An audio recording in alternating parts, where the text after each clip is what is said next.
Você já teve medo de estar decepcionando Deus por causa de um pecado oculto? Uma culpa silenciosa? Uma batalha que talvez ninguém saiba? A masturbação é pecado? Será que quem pratica está afastado de Deus? Ou será que muita gente interpretou a Bíblia da maneira errada durante anos? Esse é um dos assuntos mais polêmicos entre os cristãos. E hoje nós vamos olhar para isso sem religiosidade, sem condenação e sem fugir da verdade. Porque dúvida não é pecado, é começo de clareza. Bem-vindo ao A Bíblia Responde. Aqui nós enfrentamos perguntas difíceis à luz das Escrituras, com verdade, equilíbrio, clareza e esperança. E antes de continuar, já deixa o like e se inscreve no canal, porque toda semana nós falamos sobre temas que muitos evitam, mas que a Bíblia responde. Agora preste atenção.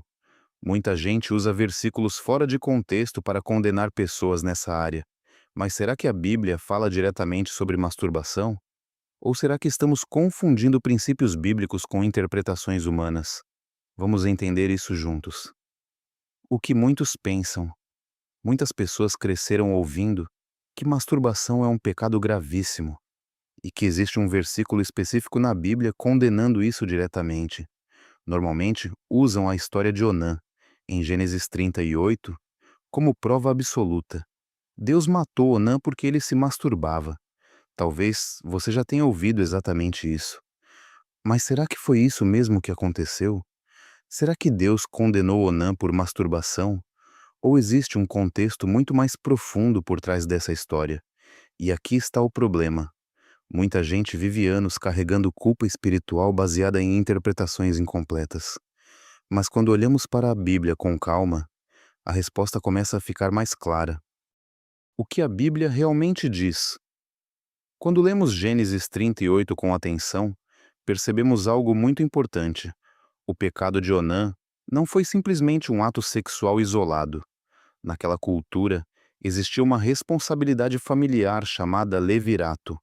Quando um homem morria sem deixar filhos, o irmão tinha a obrigação de gerar descendência para preservar a família e a herança do irmão falecido. Mas Onã queria o prazer, sem assumir a responsabilidade. Ele se recusou a obedecer aquilo que Deus havia estabelecido para aquela situação. Ou seja, o problema central foi egoísmo, rebeldia e desobediência. Então isso significa que a Bíblia aprova a masturbação?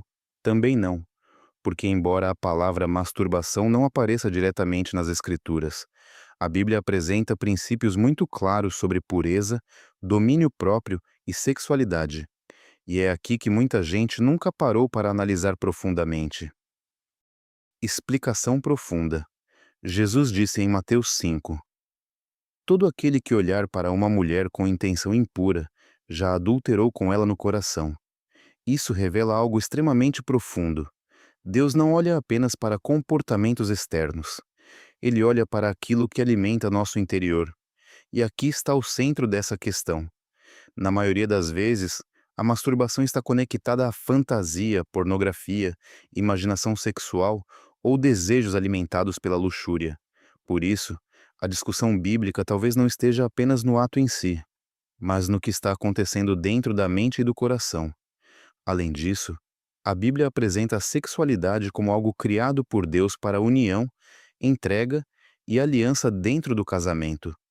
Em 2 Coríntios 7, Paulo mostra que a intimidade sexual foi criada para marido e esposa, dentro da aliança matrimonial.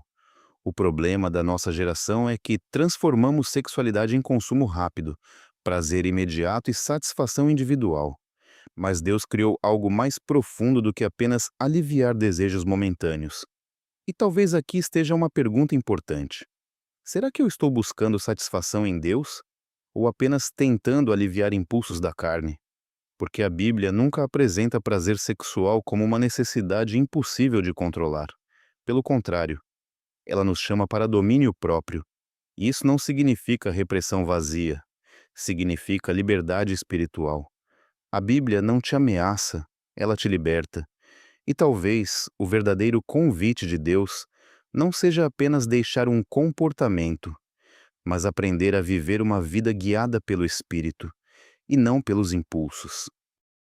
Aplicação prática. Agora escute isso com muita atenção.